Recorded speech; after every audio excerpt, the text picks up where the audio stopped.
a little over 10 years ago that I was copying the Pentagon Papers in the fall of 1969.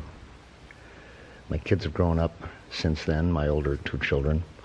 They helped me copy at the time. There was one night that I had them in. My son Robert, who was 13 then, was working the Xerox machine, and I was collating, and my daughter, who was 10 then, was cutting top secret off the top and bottom of the pages with the scissors. They had a little cottage industry going. They're draft age now.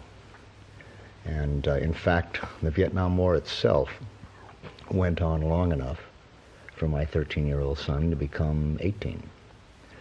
I really hadn't thought back in 1969 that I was fighting a war that could itself threaten my son's life. I didn't think it would go on that long. The United States dropped more bombs after the Pentagon Papers in '69, after the moratorium and the mobilization of the fall of 1969, than it had dropped earlier. We dropped about 3 million tons of bombs before I copied the Pentagon Papers. A little over that. About 50% more than all of World War II. We had another 4 million to go. 2 World War IIs to go. So the Pentagon Papers didn't end the war very quickly. Nothing ended the war quickly. And the time came for my son, as I say, to turn in his registration card. He was 18 and faced jail for that. And now again, he's still in the age limit if there's a draft, as is my daughter. But this time I noticed it is a much more hopeful mood in some ways. In 1974, when he got to be draft age before, he was at college at Harvard and found that he was the only person he knew at that time who saw registration and saw going for the draft as a moral issue, a serious political issue. They weren't drafting people at that point, you know. Nixon had defused a lot of the protest by bringing down U.S. combat involvement and draft involvement while maintaining and increasing the bombing and the casualties for Vietnamese. So he was almost alone, as far as he knew, in his class in seeing this as a very pressing issue. This year, it's very clear that, as he put it to me, we're going into a war rather than getting out of one.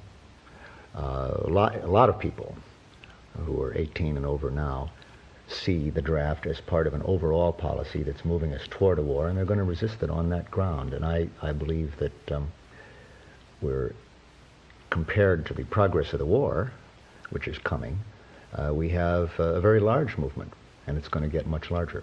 You say compared to the war which is coming.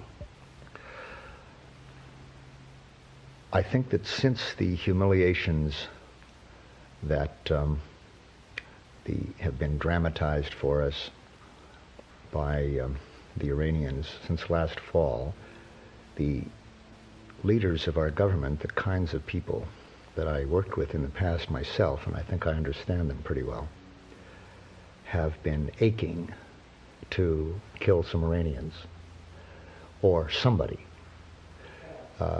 to show that, to assuage this humiliation, this feeling of impotence, this implication that our leaders are too cowardly, too liberal, too humane, to be fit to be commanders-in-chief of the mightiest war power the world has ever seen, and thus should yield to more tough, more masculine leadership. And so I think that to prove themselves as fit for this masculine role, it's been very important to them to kill some Iranians, and I think, by the way, that's what this recent raid was meant to do. Was meant to? To kill Iranians. I think that since it aborted, the image that people have been given by the president is that it was a purely humanitarian mission, in and out, bring the hostages out and the crisis, with the exact analogy being the more successful operation in Britain, really, in the embassy. No bystanders killed. In fact, none of the attackers were killed, I think. Only some of the people holding the hostages. The hostages are brought out.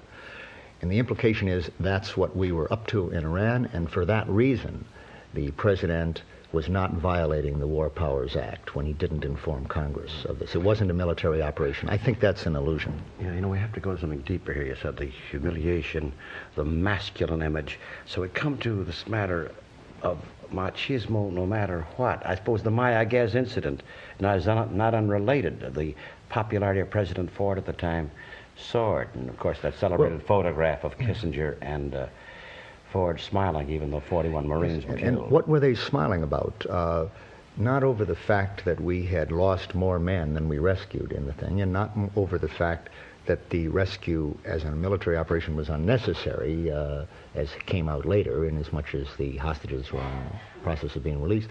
They were smiling in the fact that they had brought off a demonstration of American military power, and I'm being very concrete about this, the willingness of American officials to kill other humans who have defied us, end their lives, kill them, cause blood, shed blood. Time magazine put it this week in their comment on the Iranian hostage thing, quoted a White House aide, unnamed, as saying, quote, "At least one thing is now clear, that the president is willing to shed blood for a cause," which wasn't so clear before. And that's what they've been very anxious to demonstrate, not only since the Iranian crisis began, but of course since the Afghanistan invasion and the supposed threat to the Middle East that posed. Let me, though, just spell out one thing which isn't at all obvious as to how I see this raid. There's peculiar features to it, obviously, people have been puzzling about. From my own experience in the Pentagon with very similar operations, not precisely hostage operations, but covert operations of various kinds and for various purposes. I think perhaps, Danny, a little background, not to digress, but the fact that you have the credentials to speak of this. Well, let's say I think I know pretty well the kind of experience that informed Cyrus Vance's decision to resign, and to resign in a public and very evident protest, even though he didn't give details of his motive. Because I shared a good deal of that experience, and not too far below Cyrus Vance. He was my boss as Deputy Secretary of Defense, but in 64, 65, I had the rank of a GS-18 in the Defense Department, which is the highest civil service grade, a super grade, highest super grade, equivalent to it's between a major and lieutenant general in the military. And I worked on mostly for other officials, John McNaughton, earlier Paul Nitze, and Secretary McNamara himself. But I did do some jobs directly with Cyrus Vance. Specifically, in this connection, one of the first things I did was to carry around plans for covert operations against North Vietnam, called 34A operations, to be initialed by Cy Vance, who was Deputy Secretary and in charge of covert operations in the Defense Department. I'd also carry them to his counterpart, Alex Johnson, in the State Department, and then to McGeorge Bundy. The reason they had such a high-priced courier, as I was, and as I say, I had the highest salary in the Pentagon for anything other than a presidential appointment, was because they were so covert. You had to entrust carrying them around to somebody who could keep secrets, and that's what my profession had been, in part. At the Rand Corporation, I'd worked on some of our highest secrets in terms of nuclear war planning as a consultant to the Defense Department. In 1961, I was given the job by Secretary McNamara of drafting the U.S. civilian guidelines, that is the presidential guidelines, for the strategic nuclear war plans of the United States. I drafted the general war portion of the annual operational war plan of the Joint Chiefs of Staff. And my guidance, which was fairly detailed, 20 pages, top secret guidance, was signed by McNamara as I wrote it, and was the basis of the war planning for the next couple of years. So you were there. Now you speak of with your credentials. In other words, the experience that Vance had, and which, as I say, I shared in some degree, was, it's absurd to say, as George Will has maybe idiotic comment, that what Vance learned during the Vietnam War was essentially a fear of exerting force under any circumstances. Vance didn't go in a pacifist or come out a pacifist of the Vietnam War any more than I did, I might say. He didn't get to be Secretary of State as a pacifist. He is a very tough man in a bureaucratic sense, and I'm sure in every sense. What he did learn was, among other things, the propensity of these complex operations to break down just as everything else breaks down. And he had that experience about once a week in the Pentagon. I could give endless anecdotes. You see Cyrus Vance's resignation as highly significant. I do. And his understanding, of course, that this was likely to fail in the terms in which it was conceived has nothing to do with pacifism, it so happens, but from a simple, realistic knowledge of how to appraise these plans. And I think anybody who had gone through this sort of thing in the Vietnam War had more than enough experience to see that. But I don't think that would have led him to resign, a plan that might fail like this. In fact, that's what's puzzled everyone.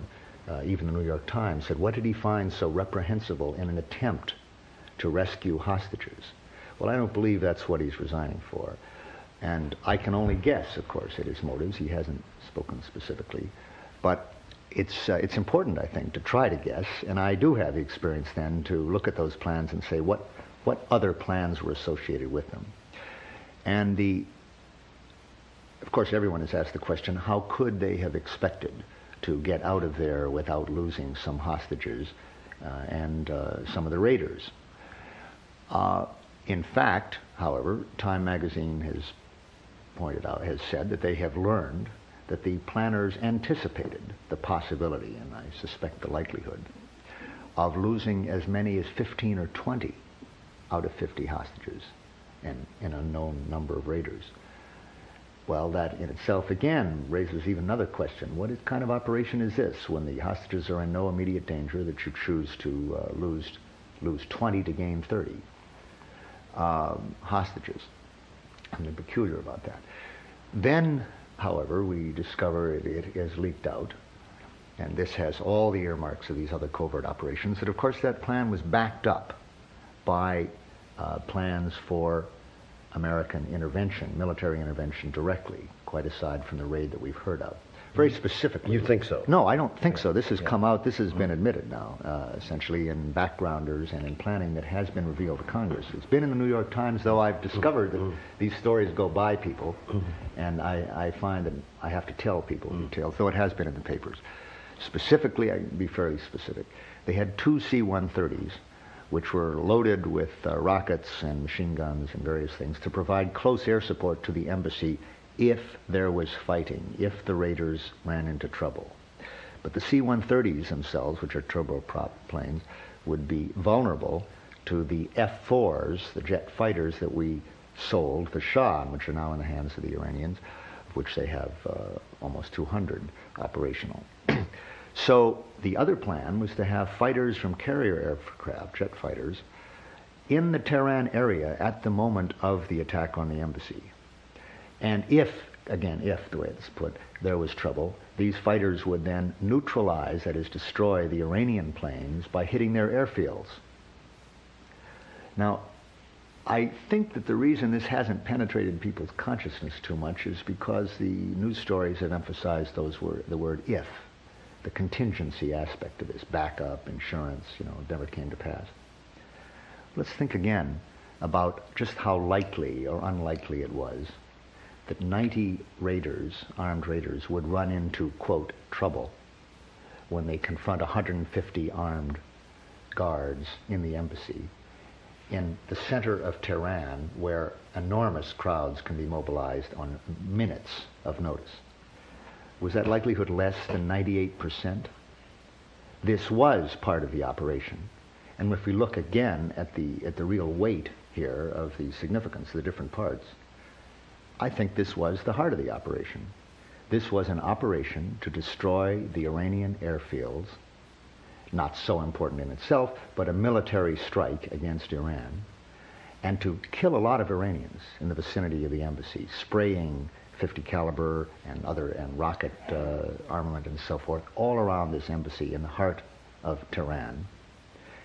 Very bloody operation, with the cover, basically, of being associated with an attempt to get out American hostages, thus giving it this military strike, which our allies were desperately anxious that we not do, which Congress would have demanded notice of in advance as a military strike. But with the cover of helping hostages, or as President Nixon used to put it, saving American lives, we could carry out that strike in defiance of our allies and of the others and of all the consequences. Remember that Nixon discovered that that excuse served him to go into Cambodia and basically to get away with it, though not without some political trouble. He invaded Cambodia to save American lives, supposedly. He invaded Laos for that reason. He sent bombers over North Vietnam again and again. He discovered that there was really no limit to what you could do if you could say that you were protecting American lives by doing it. In other words, the presence of the hostages there, if you did a raid, no matter how ill-conceived and how reckless and how likely the raid was itself to fail to save the Americans, still, if you were attempting to save them, you had your excuse for doing what I believe politically they wanted to do. Your excuse for going over there, hitting Iranian planes and killing Iranians. So then you think possibly this is what Cyrus Vance was thinking about. And that I have to guess. All I can say is that's a good enough reason to object.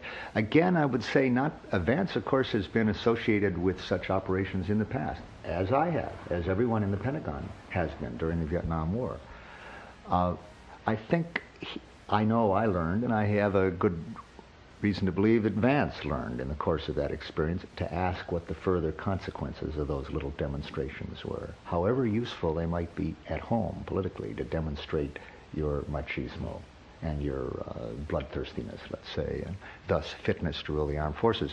And questions like the effect of that on driving the Iranians further into the orbit of the Soviets, of losing us relations and bases in the Middle East, which has already happened to some extent, in Oman, for example, as a result of this.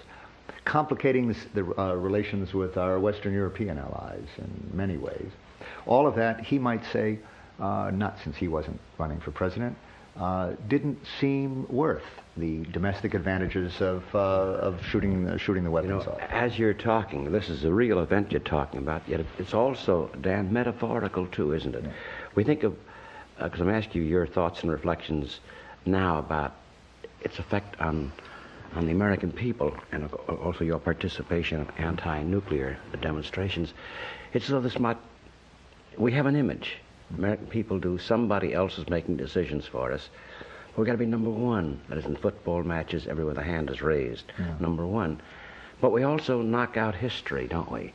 That is, when President Carter press conference was asked about, do we have any regrets about our role in Iran through the years? It's ancient history, or it has nothing to do with it. That aspect of history being cut off plays a role too, doesn't it? Well, I think the president has always had the role of since we become a world power, at least, of kind of balancing two requirements. One is he believes, as do many Americans, men and women, that the way you survive in the world competitively in rivalry is to be the toughest kid on the block. And of course, there's a lot of historical experience that can point to that. That's no mere prejudice. Whim, people feel that that's corroborated in their personal lives, and they can see it on the international scene. If we don't run the block, somebody else will. It's a lot better to be number one than number two, number 10, and so forth. At the same time, since this kind of demonstration does involve killing a lot of innocent people, of course, we've been getting a lot of television coverage to suggest to us that there's no innocent Iranians. You kill one, you kill somebody you deserve. Only good Indians are dead Indians. That's right. So spraying rockets around that embassy might not get him into too much trouble. But the other thing the president has to do, there are times when that gives rise to some misgivings about that. For instance, the parents of the hostages. I've have shown, who are of course concerned about the fate of their own children, a number of them in interviews have shown a very appropriate, I think, ambivalence about the situation when it comes to considering military action. I heard several parents say that they did not want military action not only because it might jeopardize their own sons' or daughters' safety, but because those other people shouldn't be killed. As he said, they're humans too. Didn't want to see them killed. I was very proud of those Americans who said that. But there is that strong strain, and so the president has to always do another role for us, and that is to reassure us that whatever we have done or are thinking of doing can leave us with a good conscience. And it's got to reassure us that we're not guilty, we have nothing to apologize for. If you notice, Nixon saw that as one of his major roles in president. For a man who wasn't very likable, it got him pretty far for a while, his insistence that there was nothing in Vietnam to apologize for. And of course, Jimmy Carter carried that on right away. I think you remember he was asked in a press conference about Vietnam, and he said, we have nothing to apologize for in Vietnam. There was the destruction was mutual. In other words, as Noam Chomsky pointed out, we bombed their cities and they shot at our pilots. And well, that's like Yossarian and Catch-22 as they're bombing your town, or say, hey, look, the guys down below are shooting at me. Why are they shooting at me? Well, Yossarian, see, got a very brilliant insight, painfully. You get these kind of insights very expensively. I got mine that way. And so he got the insight that a lot of people in the world were trying to kill him, and they weren't all Germans and Italians. And that, among other things, that his leaders, his commanders in the wing, who for their own ambitions were sending that wing into mission after mission without any relief, and the leadership of the country didn't have his best interests totally, at the forefront of their minds. In fact, they were trying to get him killed for, as Time would say, for a cause, for their cause. He wasn't entirely sure, whether his interests balanced with theirs. And that it was up to him somehow to save his life if he was going to do it. That's a very subversive insight. I think that the world will not survive nuclear weapons unless the people of all major countries, and really you have to say all the countries that can acquire nuclear weapons, and that means everybody in the world. There is no country so small that it will not in the next generation or so be able to acquire nuclear weapons. They have got to become aware that the desire of their leaders to acquire those weapons, to threaten them, to use them, is against their interest, and these leaders are not serving their interests. It means a movement of people of the world, I think, against the organized leadership of every government in the world. As you're saying this, I was thinking several things come to mind. Your actual participation in events such as those you're suggesting, like an anti-nuclear demonstration, and talk of your experience that, but I'm still haunted by that comment you made about 20 minutes ago. The war which is coming, you said, unless, and of course there is a proviso, isn't there? There's well, yes and no on the proviso. We're moving toward, we're in the early stages of a Cold War, a renewed Cold War, which is moving us toward armed conflicts. I have just said, in effect, that we were spared, as well as the Iranians, a fairly good-sized military conflict a couple of weeks ago, only by the breakdown of the 3 helicopters. Because I think what we were heading for was not primarily a hostage rescue, but a large-scale military demonstration with a lot of loss of life. And that was the meaning of it that we were heading for.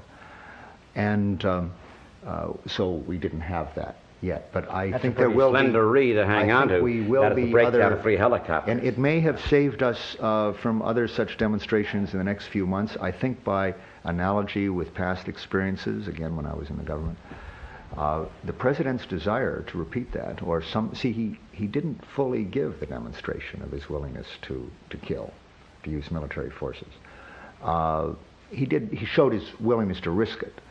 And he may find that's enough for this year, but the demonstration may not be enough in the heat of a campaign with Reagan.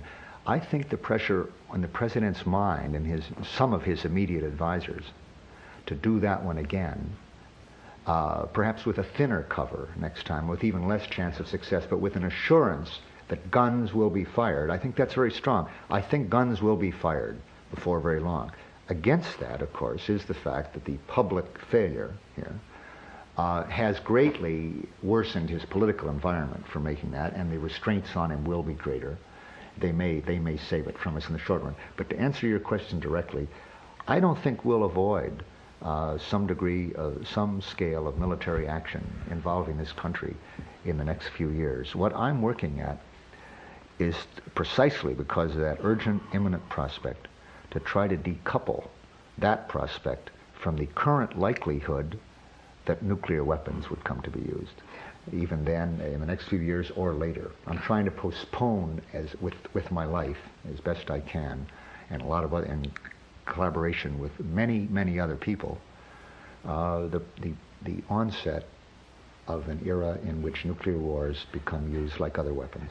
As you continue with the specifics of it, I was thinking about 2 years ago, I went to visit Dr. Albert St. Georgi, the Nobel laureate, discovered vitamin C, and he's 87, 88, deep despair, and he's saying pretty much what you said. He says, well, he feels altogether hopeless. He's aware, having worked in Hungary before the Nazis took over, worked with Rutherford in England, came back, and then the Soviets took over, and he comes to U.S., he says, the one hope, since the Soviets are playing a similar military role, and here the Vietnam War. And he saw the faces, he said the faces of all the military guys, of all the societies are pretty much one. Yeah.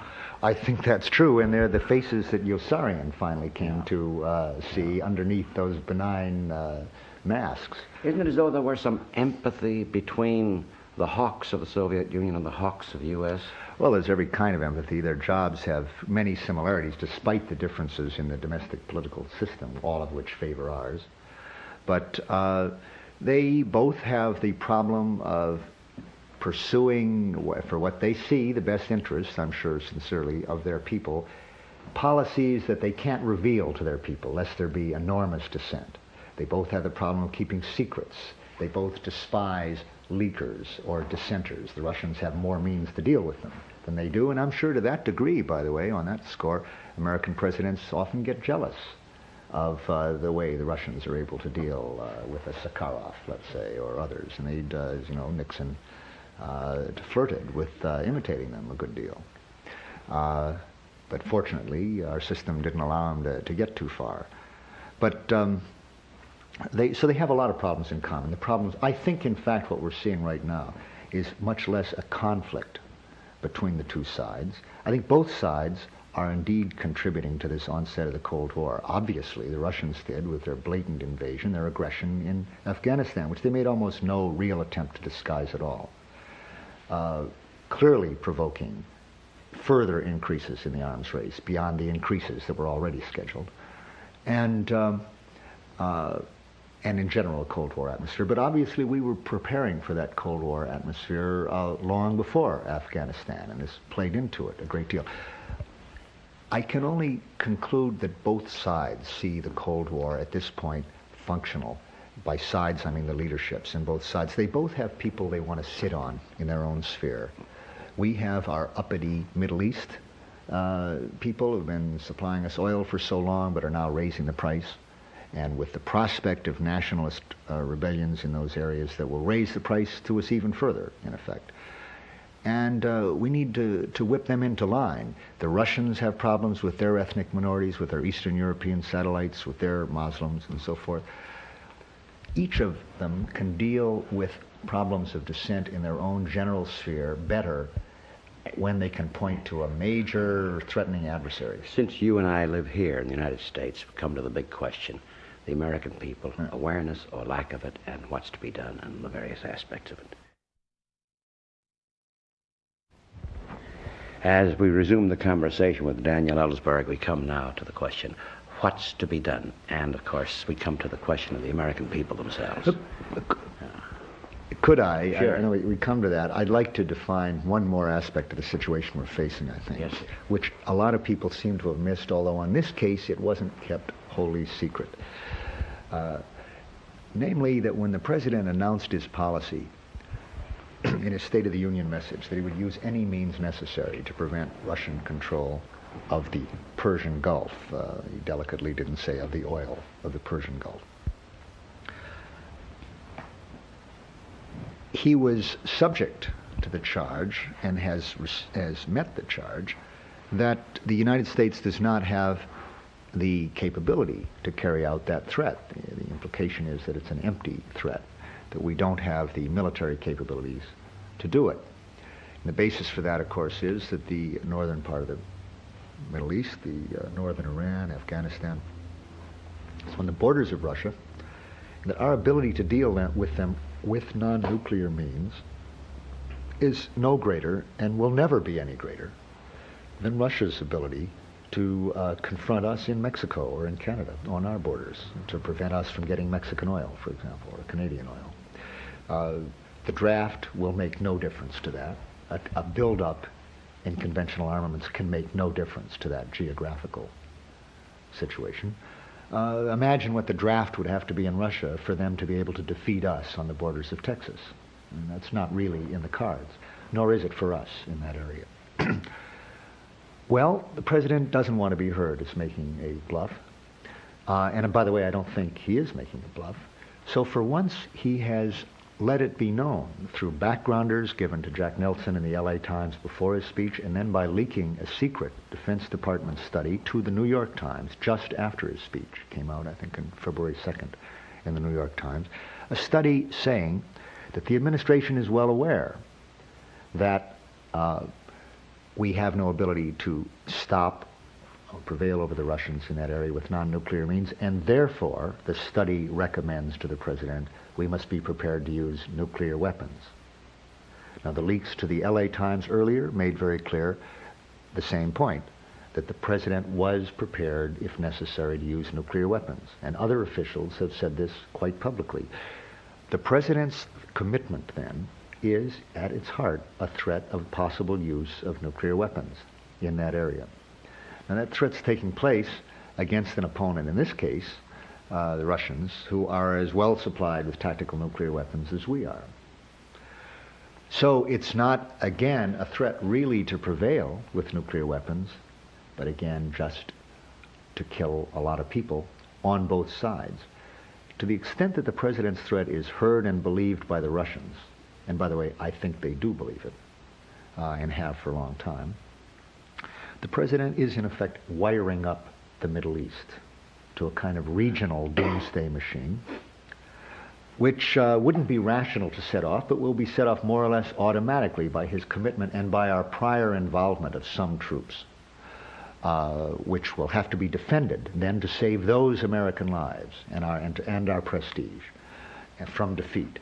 We would use small nuclear weapons, and it might not stay small, obviously, when you're dealing with them.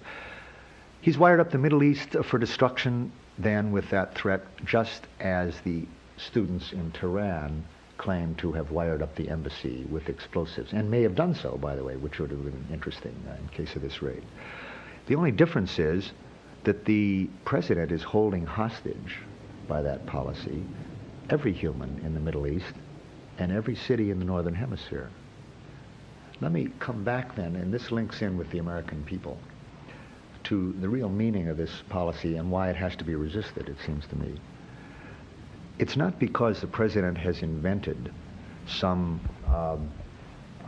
unprecedented, an unthinkable, immoral policy by in the light of the practices of nations over the last 5,000 years, or that the American people in supporting this policy are peculiarly, bloodthirsty or depraved. They're being commonsensical, as I say, be the toughest kid, be number one.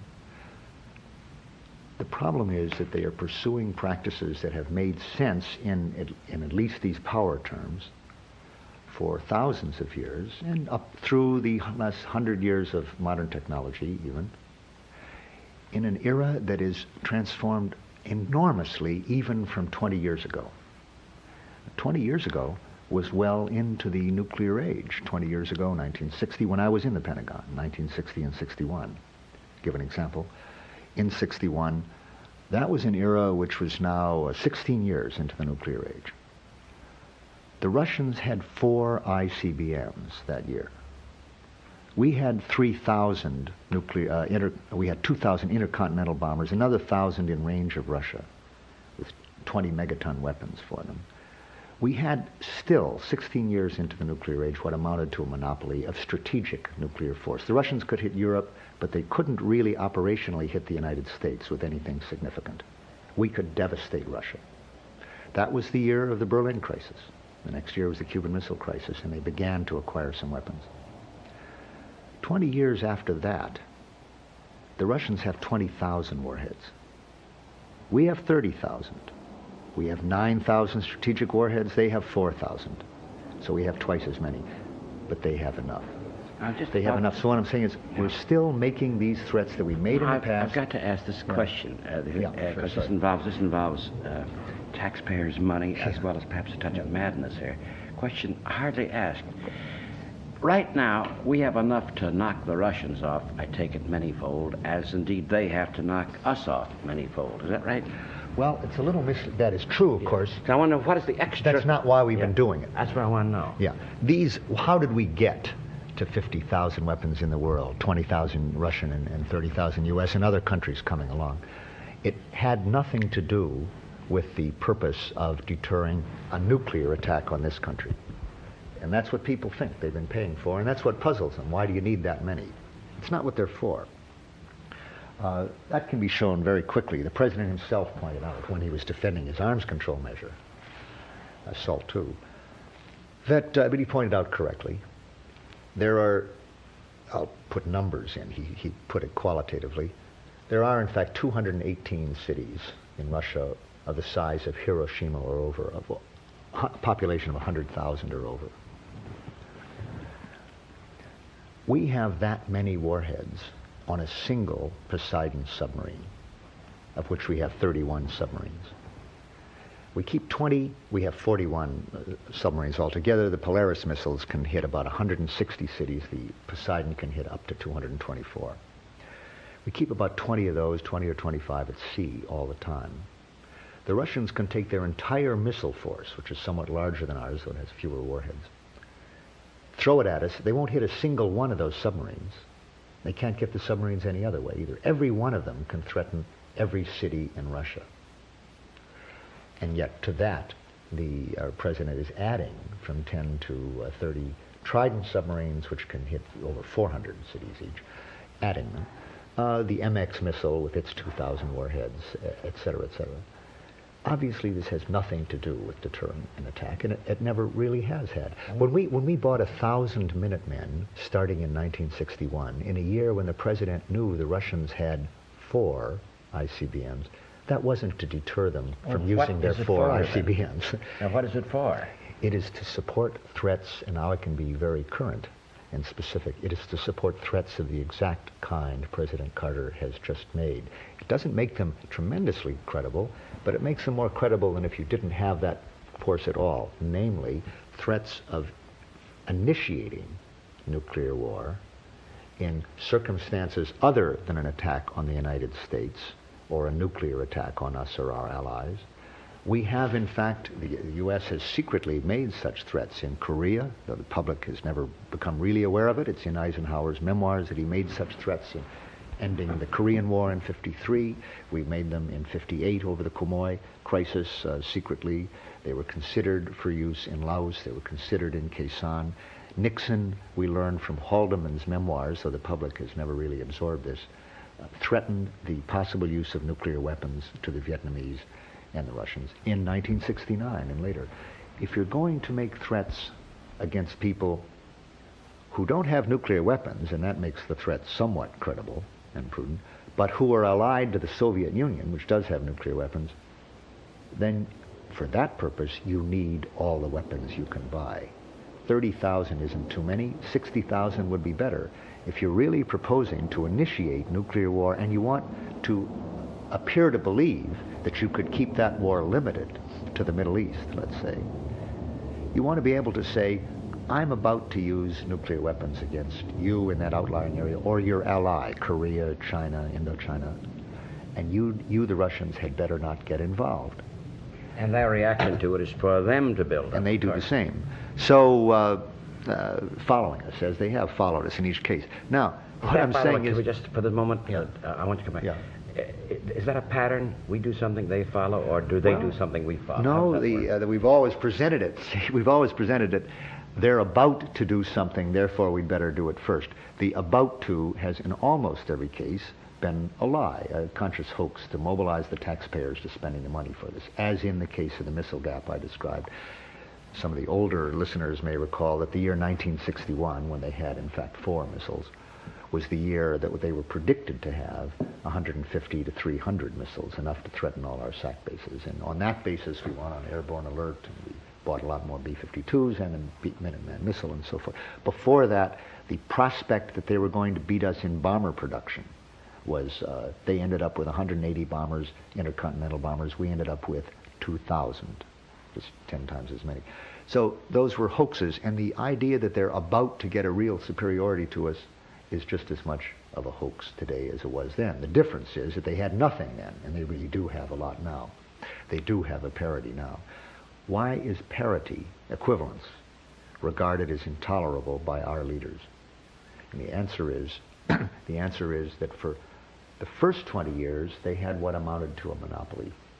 And that was a strategic force. We had, our leaders. Not we, I don't mean you and me or people. Well, you know, it's a funny thing for me. I served the we. executive branch for 15 years, and until a year or two ago, I couldn't keep myself from saying we when I talked about the policies of the government. I was one of those insiders. But that's always you, they isn't it? meant Yeah. you. Yeah. By the way, outside. can we just for a moment, because this Yeah. is very personal and very important, I think. But I'm learning to say they about you know the folks Carl in Hess, Washington. who's had a similar experience, not as Indeed, he worked for deep as Goldwater. yours in impact, but he said we always use the editorial we. He was associated with the administration. The insider. We, and we looked at them, meaning the rest of the country, the rest of the people, as someone we told what to do. Sure. So this is your experience. Remember, they used against me when I shared the Pentagon Papers with what in the Constitution is described as the sovereign, the public. They used a law that was designed and had never been used before for any other reason than prosecuting people who dealt with the enemy. Now, that had always been construed as meaning a foreign enemy. And by using the Espionage Act to prosecute me, since it was all they had in this country, they pretty well exposed for the first time that for political purposes, the public was the enemy. And the less they knew, the better. Yeah. The less they knew. Yeah. Now we come to you now and the rest of us. Now we get to the public. As I say, there's no question at all that this kind of threat that I'm describing is essential to Americans maintaining the kind of superiority in the world, in the use of the world's resources, in the terms of trade on which we get raw materials and resources of less industrialized nations of the world, and in competing with our allies for leadership, hegemony. And that's a world in which these guys' jobs in Washington, my old colleagues, depend. They are the leaders of what amounts to a military operation in the end, resting as it does on military threats, supported by military might. The people of the world, like the troops, you might say, under the generals, are threatened, like the Asarians of the world, people remember that, do benefit to some extent, to the extent that we win game after game. Better to be in a winning army rather than a losing army, and that's what keeps them in to some extent. Except that there is a potential for their realizing that they're all going to die from it in the end, and shortly. Well, everybody dies, ultimately, but this is something else. This is everybody dying at once and no children coming after. Or if the scientists at Livermore and Los Alamos, the 2 labs of the University of California, the university that has designed all of our nuclear weapons, they hasten to tell us, well, it won't kill everybody. That's why I said earlier, all the cities of the Northern Hemisphere, just that. They will go. That leaves a lot of people. But still, that's something to work very hard to prevent, I think. And I mean, they really think the unthinkable, and the unthinkable is acceptable. well, you see, it's obviously not unthinkable because they spend their entire lives preparing for it to happen. In fact, what they really regard as immoral would be the extinction of all life, which, by the way, is a possibility, as we all know. It's in the uncertainties. But they take comfort in the fact that that's not the likely outcome of a big war, just the destruction of all the urban areas and most of the population of the northern hemisphere. Because the southern hemisphere's turn comes later, perhaps. So then they see no moral problem at all. Well, when our fate is in the hands of people who see morality in that particular framework, we're not well served. We better take our own fate into our hands to some extent. And specifically, as I say, I can sum up really a lot of what we've been saying, I think. What these people are doing is nothing worse or better than playing the old game of nations as it's been played for 5,000 years, really, not just since capitalism, and is now played by capitalist nations and socialist nations alike in the same old ways, but now with weapons that never existed before, weapons that threaten survival in a way that nothing ever did before. And that can't go on very long. So we can't test the prudence and the competence and the morality of our leadership by the standards of 50 years ago, or 20 years ago even, let alone 100 or 200 years ago. By those standards, you can say, well, this president isn't as strong as Teddy Roosevelt or somebody else, Woodrow Wilson, you say, or he's more strong than this. You can make comparisons like that. They have no relevance. That history has no relevance, because what made sense and what was reasonably prudent in that period, a gunboat diplomacy operation like this hostages raid, which might have made perfect sense 50 years ago, or even perhaps 20 years ago to some extent, it would have been less dangerous, is now being made in the world against opponents who are loaded with nuclear weapons, and not just the Russians. We're talking about small Middle Eastern nations who have the full capability to have those weapons themselves. We're talking about an operation that would probably not lead immediately, probably, to all-out Holocaust, but which would set a precedent, which would get us involved in military operations, quite possibly with the Russians very quickly. And this is what I think Vance might very well have been very concerned about. Certainly should have been. And that conflict with the Russians could so quickly go nuclear. Again, I say the prospect is not immediately that all the weapons go off. More likely it would follow like this. With the precedent of a 35-year moratorium on the combat use of nuclear weapons as opposed to the threat use being broken, other nations would follow suit very quickly. It would not be another 35 years before the next set of weapons went off. It wouldn't be 35 weeks, I don't think, in this world. I don't think we're on the edge of the abolition of war. You asked me that earlier. I don't think anything we do is about to abolish war any more than Woodrow Wilson was about to abolish war. We haven't gotten closer to it since Woodrow Wilson, on the contrary. What we have gotten closer to is the possibility that wars, even the smallest wars, can turn into a forest fire that consumes all life. Well, and that we can change, I think, if we act. But how do you do it? I think it takes nothing less than all of the measures that were used to end the Vietnam War. And there's no guarantee that all of them together, and even new ones that we may creatively invent, we better, will do it. The world is moving too fast toward the acquisition of these weapons by more and more nations, and the buildup on both sides, led by the United States and Russia together. We're moving so fast, there is no guarantee, I think, that humanity, or at any rate, northern civilization, will survive the weapons we've already created. But there is a chance. There is a chance, and the chance I see in the very fact that so many people in this country deplore that the anti-war movement did end that war and was critical to it. It did have the power that Nixon complains of and others complain of. In fact, the strongest evidence of that goes back just 10 years to the time when I was copying the Pentagon Papers. And at that very time, in the fall of 1969, there was a movement called the moratorium. It was a euphemism for strike, a polite word for strike, really. It was leaving for 1 day, 1 month, 2 days the next month was the idea. And a big march in November 15th. Nixon describes in his memoirs, and no one has paid any attention, that he had delivered an ultimatum in August of 69 to the Russians, what he calls an ultimatum, my November ultimatum. It was due to explode November 1st if they didn't meet his conditions, and they didn't meet his conditions.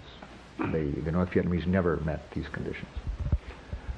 The threat, it has been revealed by people who worked on these plans, like Roger Morris, who was an assistant to Henry Kissinger, included mining Haiphong, hitting the dikes, causing perhaps 1 million fatalities there from both drowning and famine, bombing every city in Vietnam, plus invading Cambodia and Laos, and invading North Vietnam, and possibly using nuclear weapons. Haldeman, as I said earlier, says in his memoirs that Nixon's basic plan for winning the war, which he did keep secret, he did have a secret plan after all, was to threaten the possible use of nuclear weapons as part of this certain escalation he was going to do. But he didn't carry it out. And Nixon gives one reason why he didn't. He says it several times.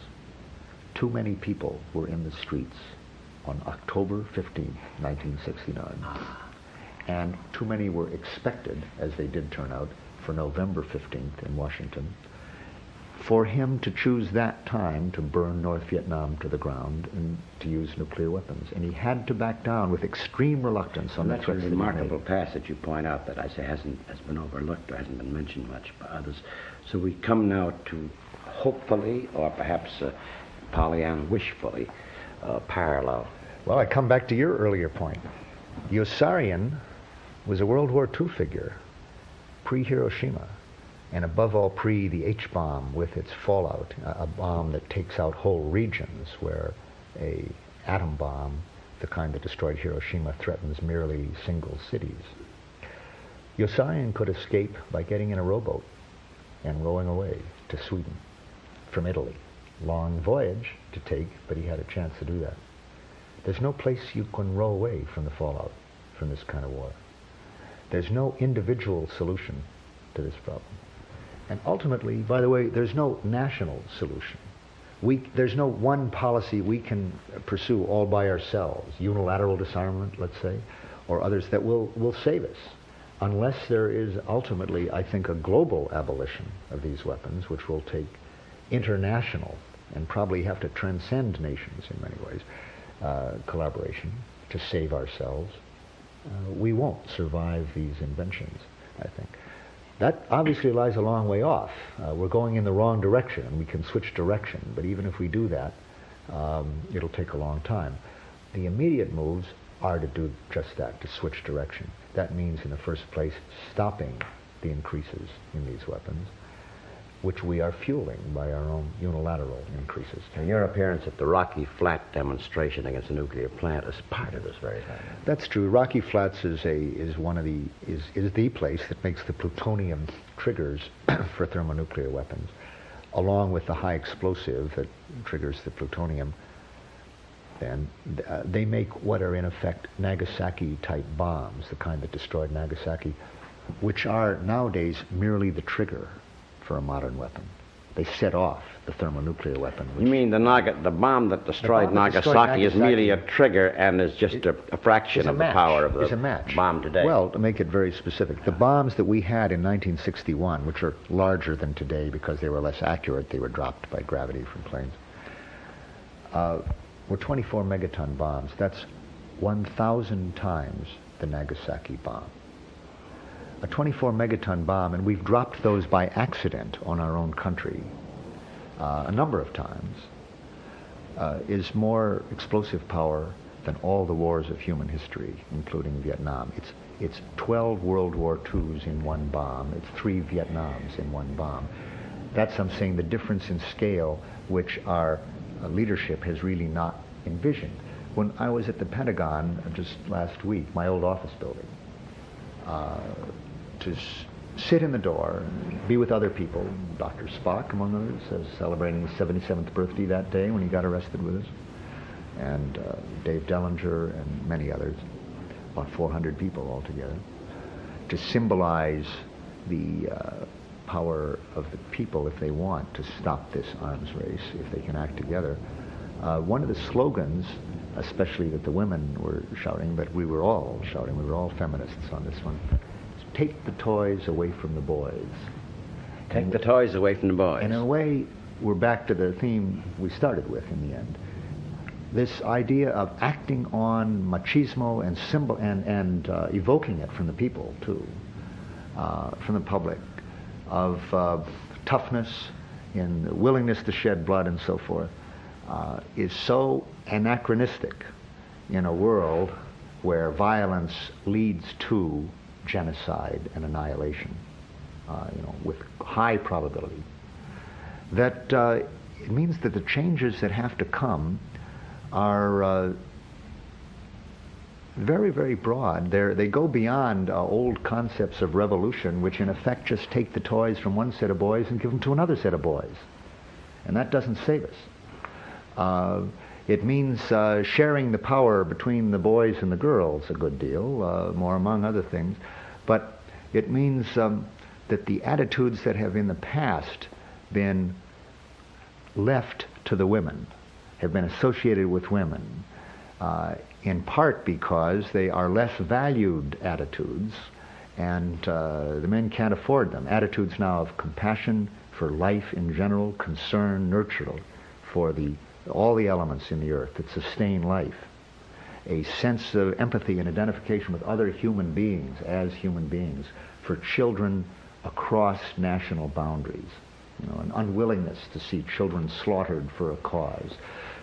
These have got to be not just the property of women. Men have got to learn those attitudes. So examples have been of this clinging to the slender reed, perhaps more than that, are these demonstrations you're talking about that are written about and covered rather casually? Well, the meaning of those is, say, of our sitting on the tracks at Rocky Flats, the railroad tracks, which were necessary to take out radioactive waste from Rocky Flats, and that's necessary for them to continue to operate, since they generate so much radioactive waste.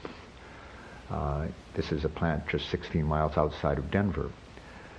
As the prosecutor and the judge asked us in some puzzlement, why are you doing this? After all, you can't stop the plant. You're not really stopping any more than we stopped the Pentagon by sitting in the doorway. And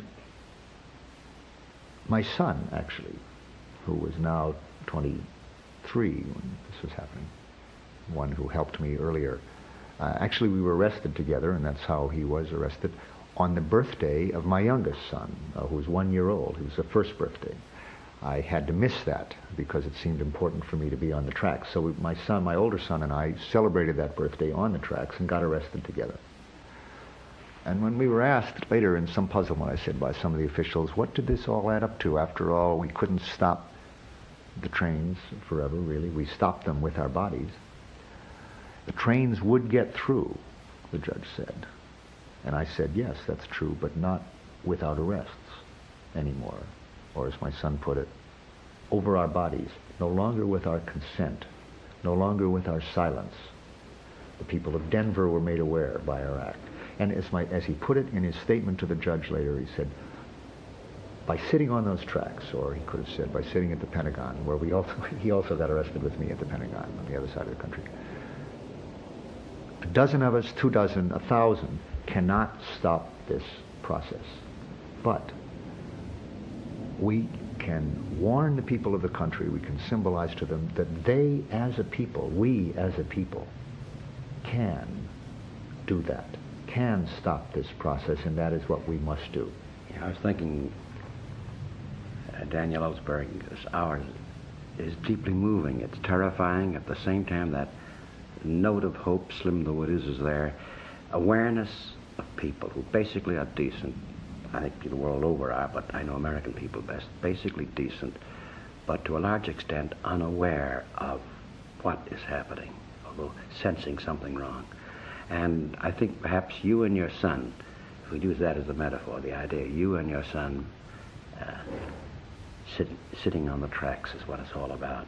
And multiplying that, I trust, by thousands might offer us that hope for sanity, I imagine, and survival.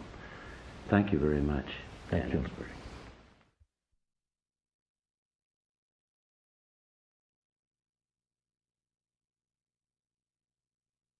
Dan Ellsberg, as we're seated here, just reflecting on this rather pleasant Saturday afternoon. The year is 1980, and no one seems to be quite certain which way the human race is going. And I was just thinking about something you said about a memory of yours, influences, something about your father.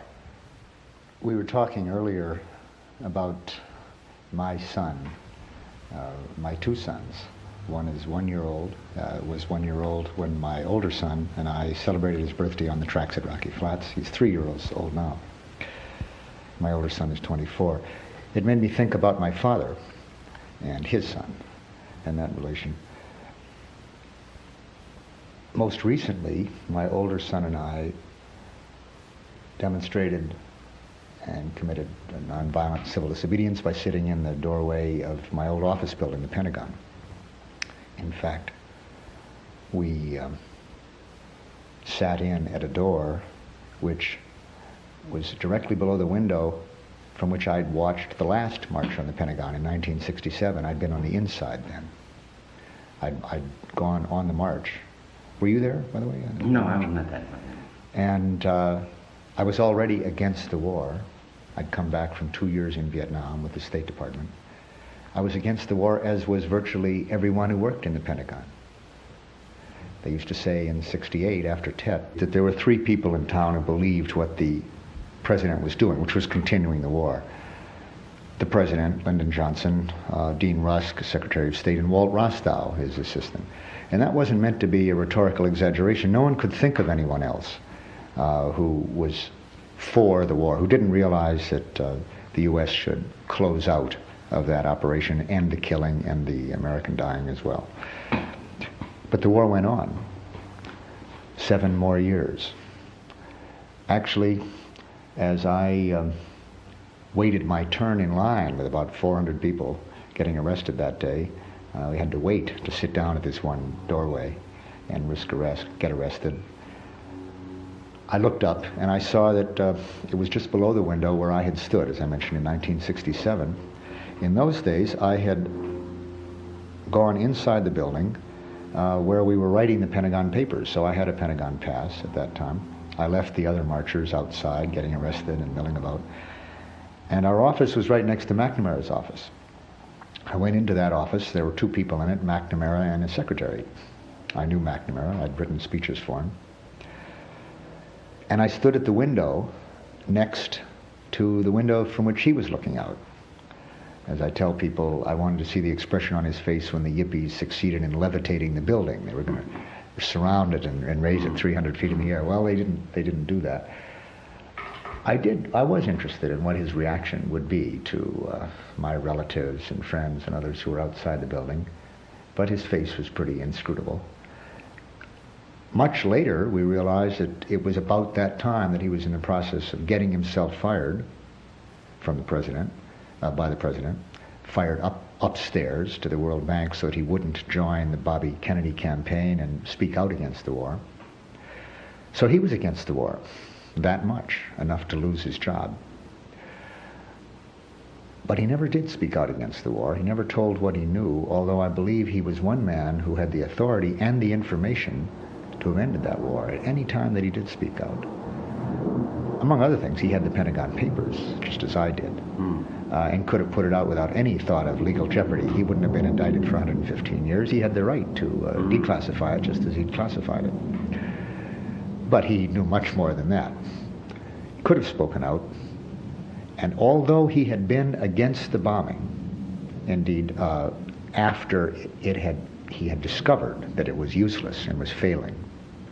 So to correct that, he had been crucial in starting the bombing. But within a year of doing that, he really had been important in keeping a lid on it, keeping it down, By the time he left, he had kept it down to 1.5 million tons of bombs, all what we had dropped on Europe in World War II. But he kept silent for the next 7 years, during which we dropped 6 million more tons of bombs, 4 times what he dropped. 2 World War IIs dropped after he got on, and he kept silent. Well, I kept silent. Others kept silent in that building who were against the war for a time. Eventually, I gave the Pentagon Papers 2 years later to Fulbright. The day we went to the Pentagon, a cabinet officer did something that hadn't been done for 65 years and something that McNamara didn't do. Vance resigned on the morning that we went to the Pentagon a couple of weeks ago in protest over a government policy.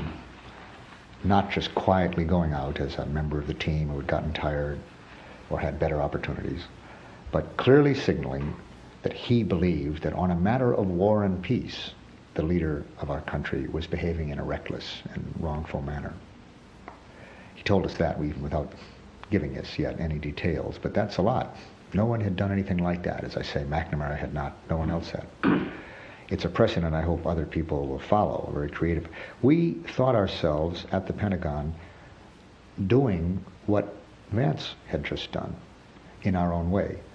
We didn't have the office that allowed us to make such a dramatic move of saying, I quit, I resign, I protest. But we were doing what we could in our own lives, just as he was doing what he could. Well, I come back to my father. He had worked in this city, Chicago, as a structural engineer from 1923 to about 1931, the year I was born. He was laid off, actually, I think in 1930. I had once came across a suitcase in the attic, which was filled with letters, and when I went through it as a boy, curious to see what these letters were, they were hundreds and hundreds and hundreds of applications for work as a structural engineer. Now, I talked to him last night by phone. He's 91 now, and he's living at Atlanta. I asked him if there were any buildings in this city that were still standing, probably, that he worked on. He said that he didn't believe you could look in any direction in this city without seeing a building that he'd worked on. He worked on the first skyscraper here, the Tribune Tower. He did? Yeah, and just he named off a lot of buildings that were not familiar to me. He was the chief structural engineer on that. After that, then, he spent this 2 years of looking for work. With no work at all, this enormous pile of letters. I mention that because Sid Lenz last night was telling me that how hard it was for me, of my generation, born in 1931, to understand the psychological impact, the self-deprecation, the loss of self-confidence that comes, as Sid found, from going day after day after day looking for work and finding one. And Sid had that experience when he was 19 or 20. My father had it with a family and children to support as a professional man. Well, he then did get work. We moved to Springfield and later to Detroit. He worked on the biggest factories ever built, actually, even to this day. The Ford Willow Run plant, which was the biggest, he was the chief engineer, the biggest plant in the world under one roof. And then he worked, that was a bomber plant. And then worked on the Dodge Chicago plant, another bomber plant, which was the which was then the biggest, bigger than the Ford plant. I once, a few years ago, looking at some economic problems, this was long after the Pentagon Papers had come out, called him up to remind me what his income pattern had been, because my vague memory was that he had, all during this time, had not made very much money, despite being the chief engineer at the biggest, what was then the biggest firm in the world, first Albert Kahn and then Giffords and Rossetti in Detroit. Really? And he was the chief engineer at Giffords and Rossetti.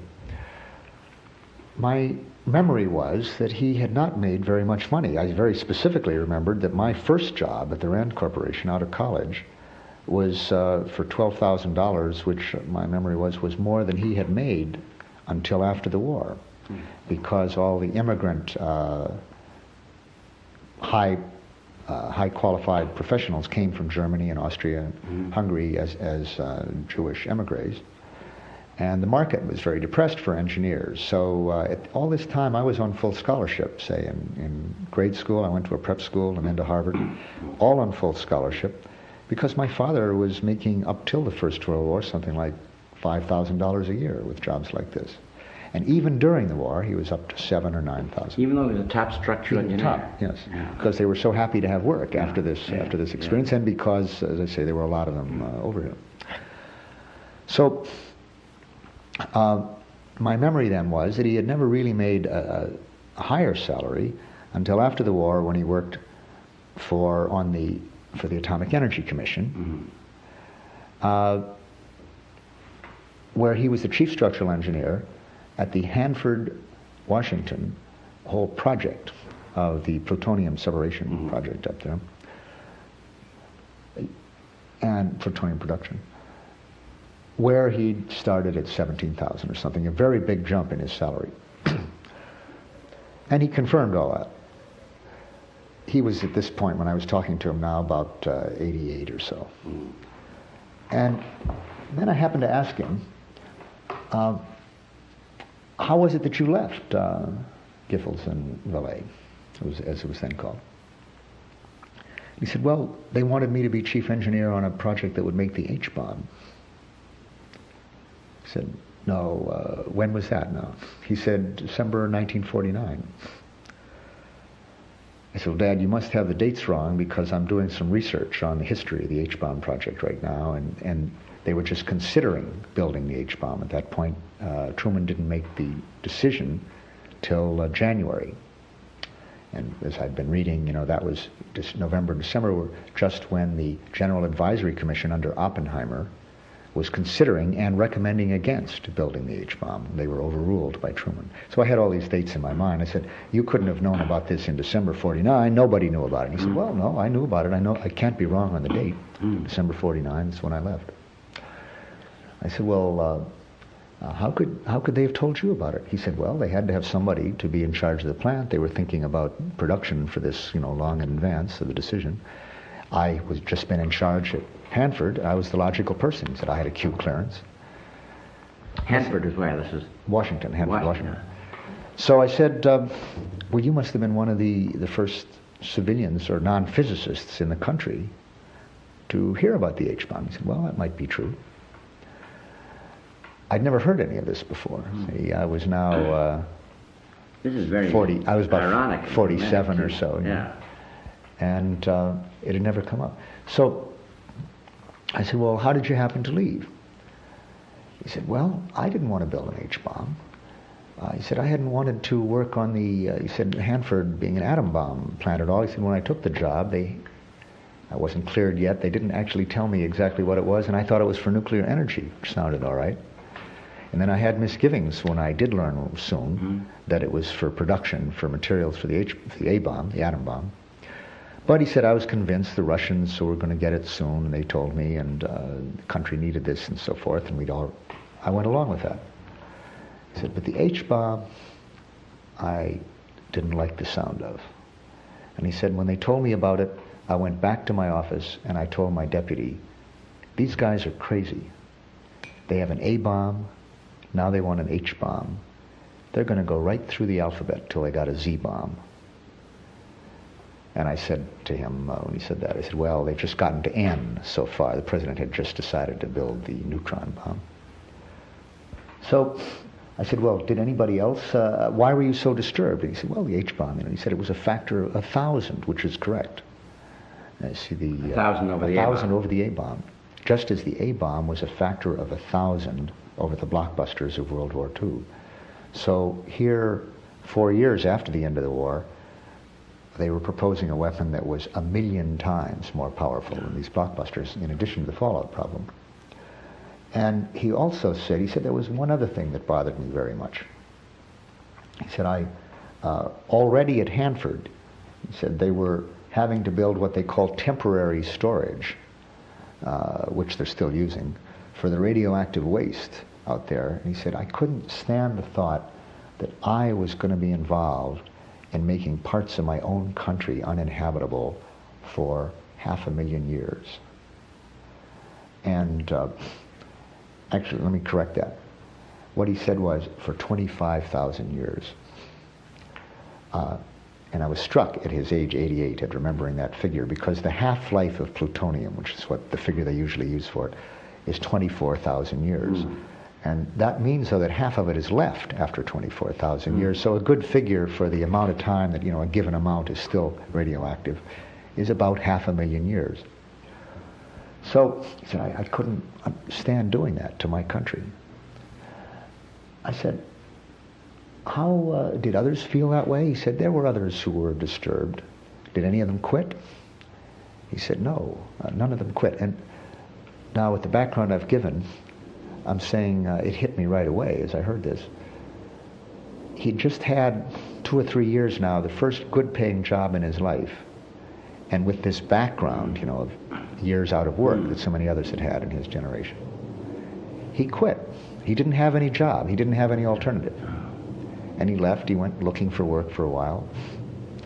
It had a happy ending because his message got through to the head of the firm, who hired him back as chief engineer of the non-nuclear parts of the operation, and later and quit. The firm eventually got out of the AEC work. But I said, well, what got into you? Why were you the only one? What made you? Because my image of my father was that up till the Pentagon Papers, he had been a total Republican. He'd voted for Nixon as late as 1972. That's after the Pentagon Papers, but keeping in mind that he didn't realize that Nixon was a particular, had me on an enemies list or something, I wasn't aware of any duel with Nixon at that point. Your father then was for Nixon in 72. Well, yes, even as late as that. So what is it that impelled him to do it? So he said, you did. I said, what had gotten through to you? What gave you such a strong feeling? He said, you did. Now, I'd heard that, incidentally, once before from him, but it was about the war. He had become as good a spokesperson against the war as, let's say, I was. I would have been glad to have him represent my views. And that was a tremendous change for him.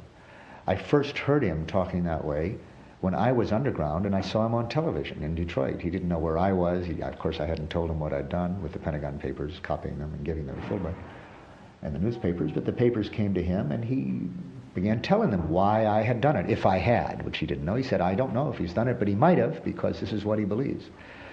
And he said that I had converted him, really, on the war. My letters from Vietnam, as so many sons, affected their parents from Vietnam that way. And he said, yes, you convinced me. You opened my eyes on that. And I said at the time, so you learned from your son, like so many other people. He said, that's right. But now on this subject, he said, you did. You changed my mind on the bomb. I said, well, how could that be? That's crazy. I didn't even know you were doing this.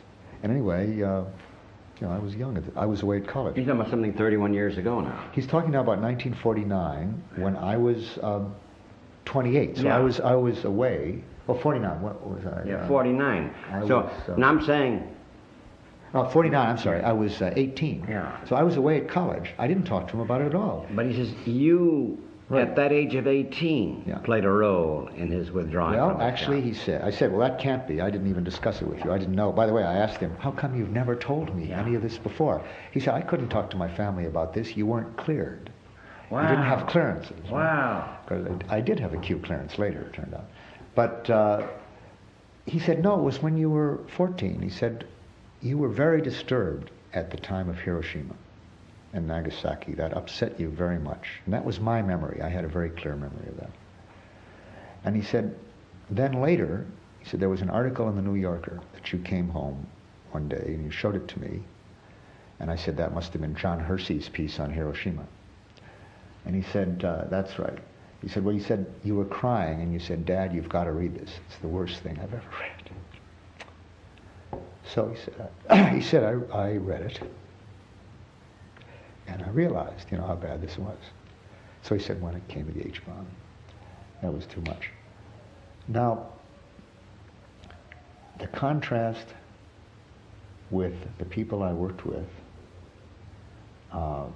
until then, and with the physicists of that time, is very noteworthy because of what it says for what humans can do to resist these things and what they usually don't do.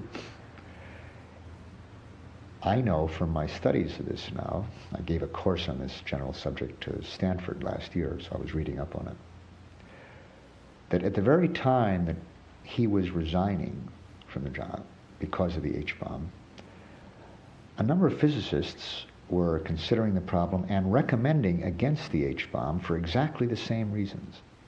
These were not pacifists. They had all worked on the atom bomb, and they all still believed that the atom bomb had been necessary and was even justified. They were people who had not left the program. They were still working for the government. Many of them still are, who are still alive. Hans Bethe, Rabi, Fermi, who's dead, Oppenheimer, who's dead. The major physicists from the Manhattan Project now are on the General Advisory Commission of the AEC.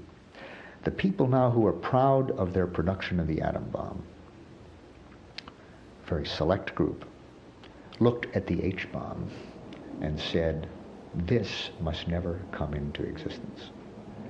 They used language that I think has probably never before or since been used in a government report. I've never seen the word evil about a proposed government project. And the minority, one of the strongest parts of the report, a minority by Fermi and Rabi, said this is an evil weapon by its nature. The point they made was, they made very strongly, this is not an atom bomb.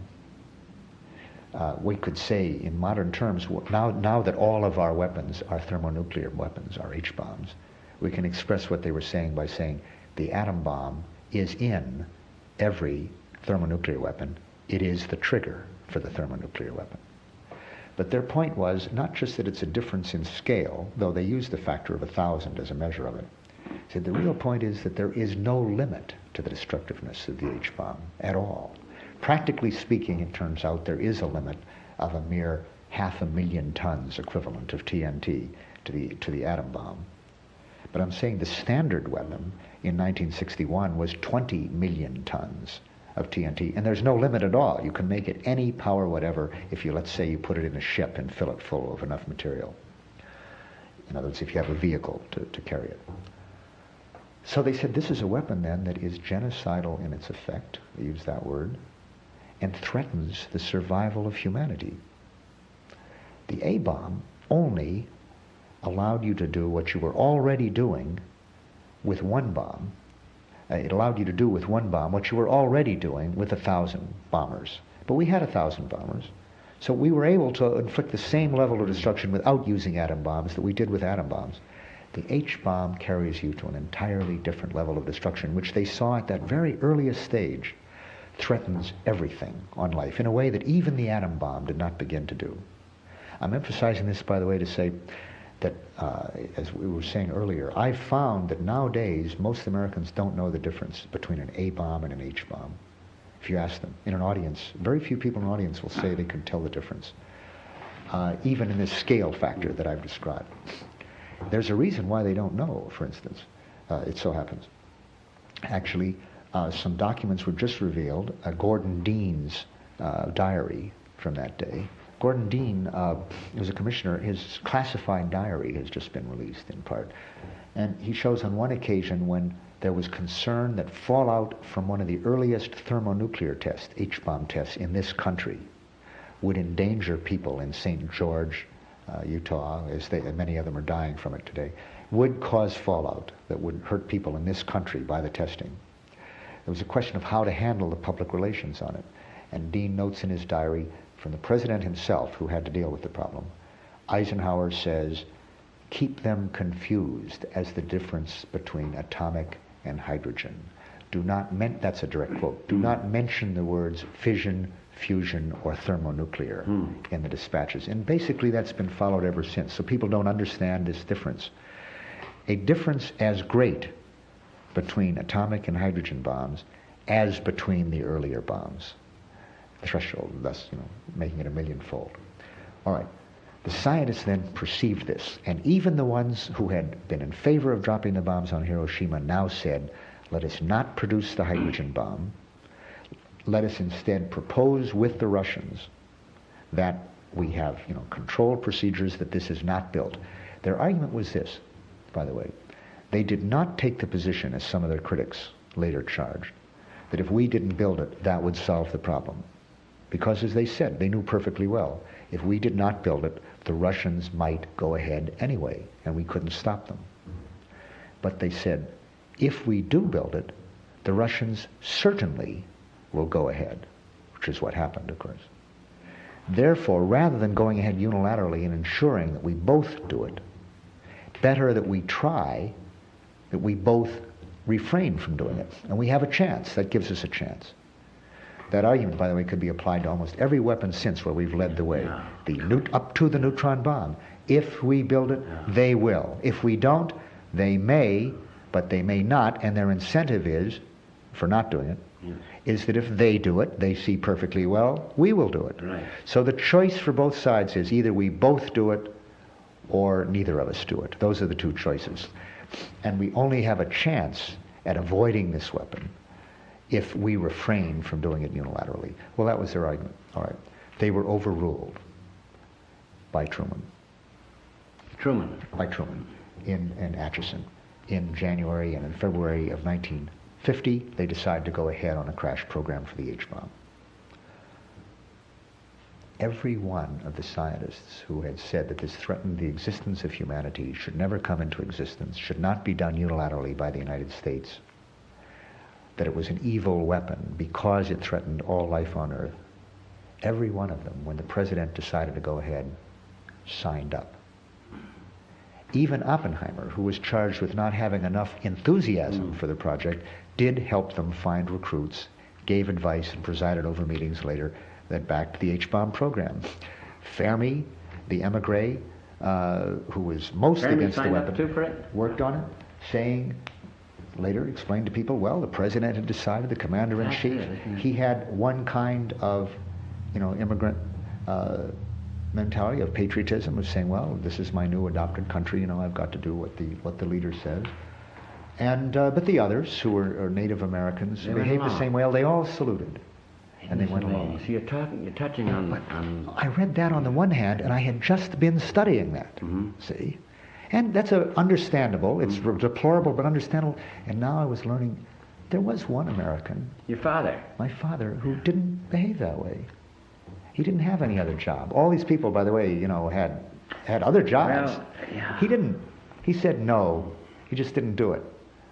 And 65 years ago, a Secretary of State did that when he thought the president was leading us toward war, William Jennings Bryan.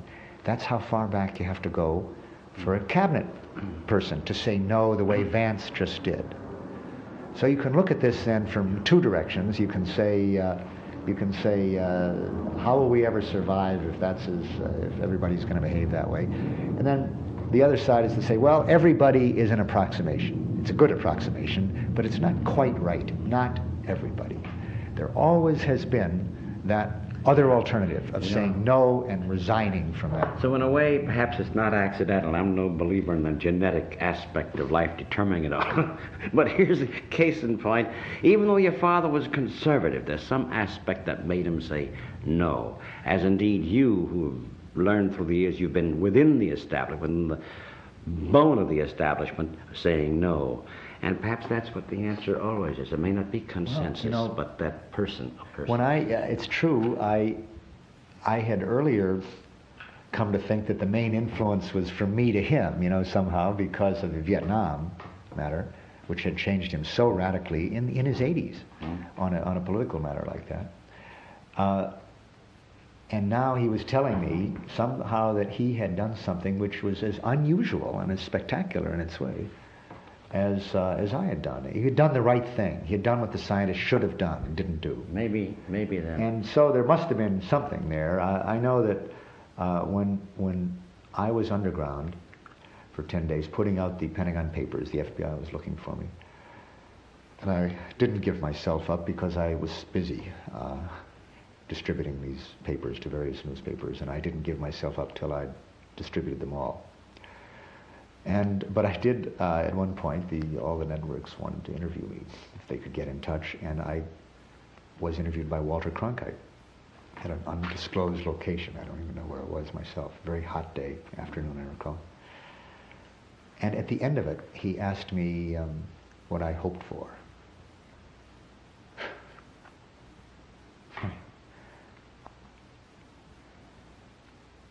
And from this, what I hoped would come out of it. And I just thought it was something from my father came into my mind, which was almost surprising looking back on it, because I hadn't been that close to my father. A thought of my father came into my mind. I said my father's favorite quotation from the Bible, which I heard from him all the time when I was growing up, was from John, "Ye shall know the truth, and the truth shall make you free." And I said that I hoped that there was a lot of truth in these volumes, and I hoped that they would help free us from this war. So there must have been something he passed on. Yeah, I think I'm just listening to this very moving story. During a previous conversation with Daniel Ellsberg the same day, spoke of himself and his son seated on those tracks trying to stop the, in this instance, Rocky Flats building of a nuclear plant. And we go back, don't we, to a certain moment in his life, in his father's life, and perhaps that's what it's all about, maybe. At this moment in history, if need be, just one person, one or two or three saying no. No to, I suppose, no to death and yes to life, in a sense. It's interesting, each person, like Vance now, has a chance to, he's done something creative now, a way of saying no for a high-level person that others can learn from and do the same, and will have an impact far beyond his own action. Actually, as I think of it, my father's action was, after all, totally silent, invisible at the time. He didn't tell most of his colleagues why he was quitting. He didn't tell his own family. And yet, something in my father clearly got through. I think, I'm sure, I have no doubt, influenced me later on. I took my son, Robert, when he was 13, to help me copy the Pentagon Papers. And I did that not just because I needed extra hands, though I did to some extent, but I could have gotten other helpers on that. But because I thought I'd be in jail for the rest of my life, shortly after, I thought that the papers would come out within weeks in '69 through Fulbright or some other means. And they didn't, in fact. But I thought that as a result, I'd be in jail, would never see the children again, except in a visiting room or through thick glass or something. And they'd really never have a chance to know that very well what was the truth behind the charges I was sure they would hear. As it worked out, my act was very controversial, obviously angered and dismayed many people, but also got appreciation from a lot of people. But I hadn't expected that. I thought I would be portrayed as nothing but a traitor to my party and my team, if nothing else. And very bad terms, crazy. So I wanted my children to see that I was doing this very deliberately and calmly, in a kind of business-like way, as just a job that had to be done, even though it would send me to jail, as I told them. And I wanted them to know that not just for their relation with me, which I felt pretty soon wasn't going to amount to much, but for themselves, so that the time would come when they would realize that they might have to do something like that it would be right. I felt, they were too young to read the papers. They couldn't know whether I was doing the right thing, but they could at least see that I thought clearly and calmly that I was doing the right thing, and that a person might find it necessary to go to jail to avoid doing something wrong, to do the right thing. And that was something I could give them, even though it's kind of a heavy burden conceivably. Well, they both have, as I say, my son and I did get arrested at Rocky Flats years later. And that wasn't his first arrest. He's been arrested more than I have, I guess, because he lives in the east near Seabrook. And he worked with the Catholic Worker, editor of the Catholic Worker paper for 2 years. Done many actions of this sort, and that is his life now to a large extent, now that he's 24. While we were in jail, my daughter came out to the tracks from Yale, so we were all working together for the first time since the Pentagon Papers when she had helped. But having that protest together stays together. Well, it's a slippery slope, these actions. But it occurs to me, you haven't heard this, I think, Glenn. He was in jail for, we were in jail for 16 days then, because the judge had put a condition. He wouldn't give us bond unless we would promise not to go back to the tracks, and that was not our purpose. Our purpose was to stop those tracks if possible. We weren't going to agree to that, so we had to stay in jail. He chose to fast during that time as part of the overall action. So because he fasted, they put him in solitary confinement, allegedly to observe him. But actually that meant a punishment cell, basically, with nothing in it at all, no toilet, and a hole in the floor. And I didn't get to see him then until we all were arraigned 16 days later. And we all got in line, handcuffed, to walk over to the court. I hadn't seen him. He didn't look very good. And in fact, that day, the 16th day of a total fast, he'd been quite faint and nauseated. Got into the courtroom, his daughter, my daughter, his sister, was there in the courtroom, and she cried when she saw him. He looked terrible. But when it came time to speak, and he chose to plead no contest and take a sentence right away so he could get back to New York and help prepare for the Seabrook demonstration. He couldn't stay around with us for the trial. So he gave a statement before sentencing to the judge.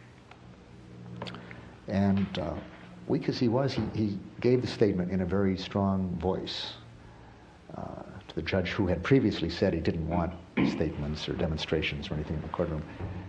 Can I read you some of this? Because he had written it the night before in his cell. I mean, I want all this, but you can cut it if you want.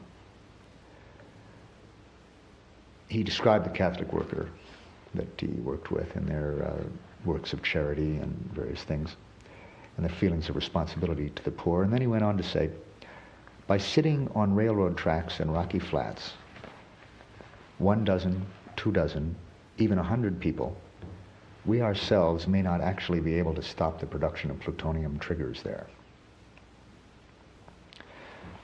But we are trying to show that we as a people, if we wish and if we are determined, have that power. The power to change ourselves and history. We as a people can close rocky flats, and in fact, that is what we must do. We do not deny that the goal of worldwide disarmament is a complicated one and filled with risks, but it is time we began accepting the risks of peacemaking as we have so long lived under the risks of war. Perhaps I didn't need to come to Colorado to say this. I might say, by the way, that Colorado is where both my mother and father grew up. And so all my relatives are in Colorado, and one reason that I chose Colorado for repeated civil disobedience at the Rocky Flats plant, I've been arrested 5 times there, was because the same sense my father had about Hanford, that this is a plant that is poisoning a state that I grew up in and loved. I didn't need to come to Colorado to say this, Robert went on, to say that peace will come when we will translate our faith into action. I could have stayed home and written a letter to my congressman. I could have collected signatures on a petition. I could be saying all this from the comfort and security of my own apartment. Instead, I am speaking to you now, having spent 16 days as a guest in your county jail, 9 days of that time in solitary confinement, which is a 6 by 6 foot concrete cage with no bed, chair, light, window, toilet, or sink. For 16 days, I've eaten no food. And I'm grateful to the court for this. I'm grateful to the court for allowing me the opportunity to dramatize in such a small way the life and death seriousness of the matter that brings us here today. And now I face a possible year in jail. From what has happened this morning, I suspect the court will not be so severe.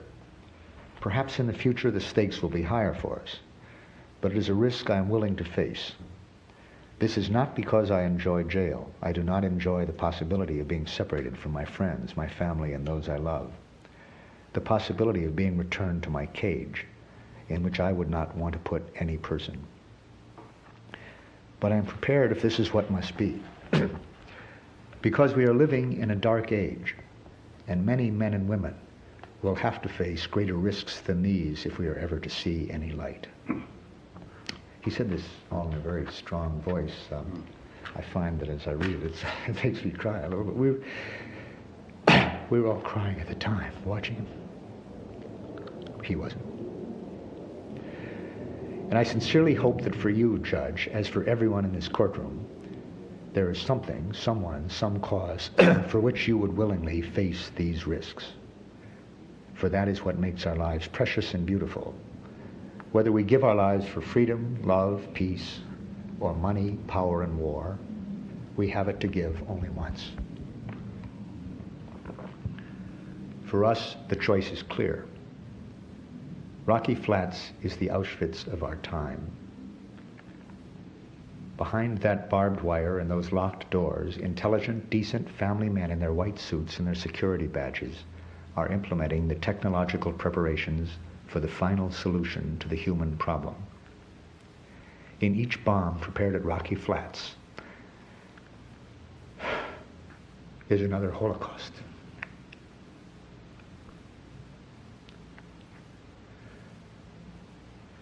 Perhaps for the children of Moscow, Peking, Hanoi, those who build them don't know. At one of the German concentration camps, I believe it was Dachau, the American troops who liberated it forced the townspeople to tour the camp, to see the huddled, emaciated survivors, the piles of corpses, the ovens that had disposed of the dead. And of course they were numbed and shocked, and they said, "We didn't know. We didn't know what was in those boxcars. We didn't know what came out of those chimneys." We would like to spare the people of this county, this state, and our country that kind of experience. So we are shouting, we are trying to warn the people what kind of cargo goes over those railroad tracks in sealed boxcars and is killing and mutilating your unborn children by increasing levels of cancer, leukemia, and genetic mutation, even if the bombs never go off.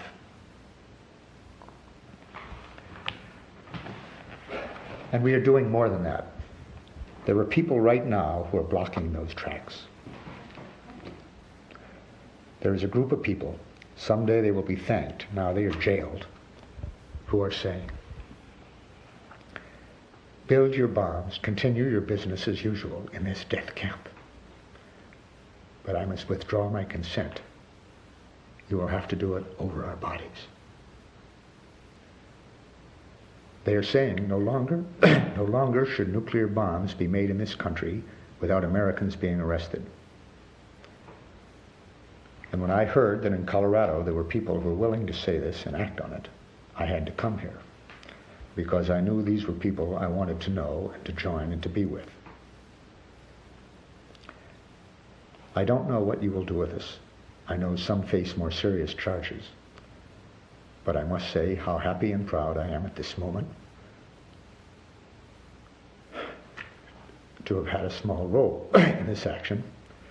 And I thank you for listening patiently and for helping make it possible for me to be here today in such beautiful company. Thank you all. As he said this, by the way, he turned away from the judge. As I say, he said all this in a very strong voice. He mastered his sickness. He turned away and he faced the defendants who filled the courtroom. There was nothing but defendants in the courtroom from this action. The judge had warned us not to demonstrate and all, but we were all cheering, we were all crying.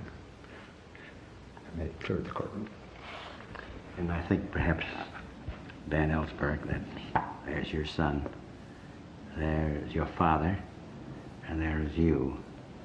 And perhaps this is where our hope may lie. Not simply in you, your father and your son, but perhaps there are thousands, millions who may feel as you three have and do, but may not be able to say it, and you and your colleagues in that sense, give us hope. Thank you very much. Thank you.